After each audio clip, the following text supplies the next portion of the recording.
The Bureau of Internal Revenue, led by Commissioner Kim Henares, launched its national tax campaign for 2014. The BIR's goal is to collect 1.46 trillion pesos of revenues, which will fund the government's national budget of 2.265 trillion pesos. And joining us tonight on BIR Deputy Commissioner Nelson Aspe. Good evening, sir, and welcome to NewsLife. Yeah, good evening, everyone. Sir, to start us off, what is the theme of this year's tax campaign of the BIR? Well, it says, I love the Philippines. I pay taxes rightly. It is as easy as RFP, register, file, and pay. Now, what is the overall strategy of your campaign, and what is the focus of your public awareness campaign for this one? Well, we as usual, we bank upon the voluntariness of our taxpayers. You see, almost 97% of what we generate come from voluntary payments. But we cannot do away with enforcement action. So part of this year's tax measures, administrative measures, is that of keeping up with our flagship projects like the run after tax evaders. We still have the Oplan Candado. We are continuing with the automation of our business processes with data and information, and a number of other which promote good governance. So in support of this, you launched a website for taxpayers to be informed on how their taxes are paid and the schedule of payments. Now, will this campaign be conducted for the entire year? Yes, the campaign is a whole year through. And, it's not just on a national scale, but we cascade this down to the regional as well as the district office levels. What kind of important information can people see in the website? Well, firstly, you see there the authorized agent banks where they are supposed to file and pay. Of course, in areas where there are no banks, they are guided by, they are required to pay or allowed to pay through our revenue collection officers. But this time we are making use of automated facilities like the mobile revenue collection offices. Also at the website, you could see there the most recent issuances of the Bureau of Internal Revenue respecting interpretation of tax rules, procedural issues, and guides compliance a little bit less burdensome to the taxpayer. So this year, how aggressive or how wide is the campaign as compared to the previous years? It's not just through the regional and district campaigns. We are making use of full use of the media facilities, the print, the broadcast, as well as whatever we have through our friends from the mass media.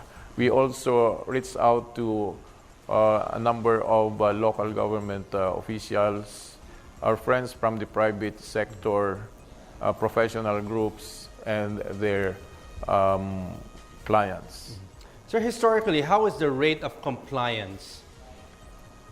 Well, we're insofar as the filing is concerned, we have an improving rate of compliance considering the experience in the past several years. But I admit that we still have a lot of things to be accomplished insofar as bringing into as many taxpayers as there could be. So that's why this is not just a 1 month affair, but rather the tax campaign is the whole year through, from January to December. So now, has the number of tax evaders been reduced under your watch? Well, as we see it, there are a number. The number of tax compliant businessmen and other taxpayers keep on rising. And that goes to show that despite great odds, calamities, etc., our collection figures are still rising. Now, in terms of percentages, sir, how how many are compliant and how many are still, evading taxes in terms of in the corporate side? I don't even have a ballpark figure, but I would say it's say from 70 to 90 percent, considering that while we have so many corporations still registered with the Securities and Exchange Commission, not all of them, a greater number of them are no longer operating. When you say 70 to 90%, these are the ones. Yes, sir. Okay, now, sir, with regards to the value-added tax, how substantial are the leakages?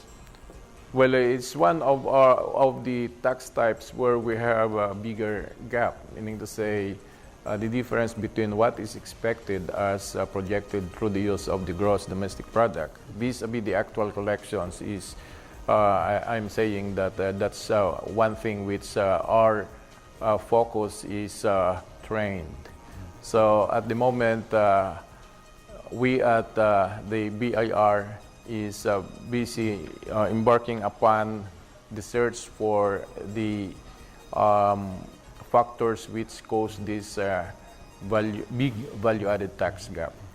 So now for the benefit of our viewers, what are the deadlines and what kind of information can they get? Where can they go? Websites? Are there going to be any booths in malls?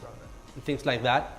In terms of the campaign? During the income tax filing season, definitely the BIR would be full of tax filing centers, not just at the BIR offices, but also in leading commercial establishments like malls, our counterparts at the local government level, and other places which is expected to be full of people, especially during the last 2 weeks before the deadline. Mm-hmm. As an added feature, may I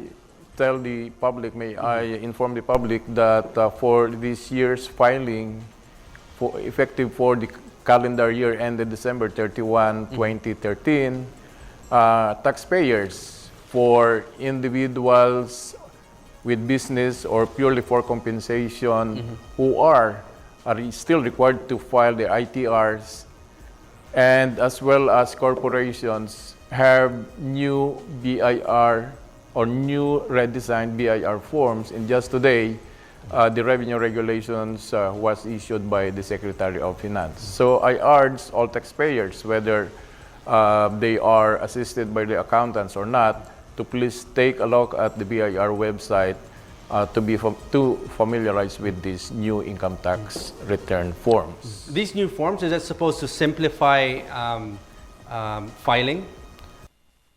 I should say that it's both simplification and ensure that the data is complete and that these data are readily captured by the BIR for the use of its stakeholders.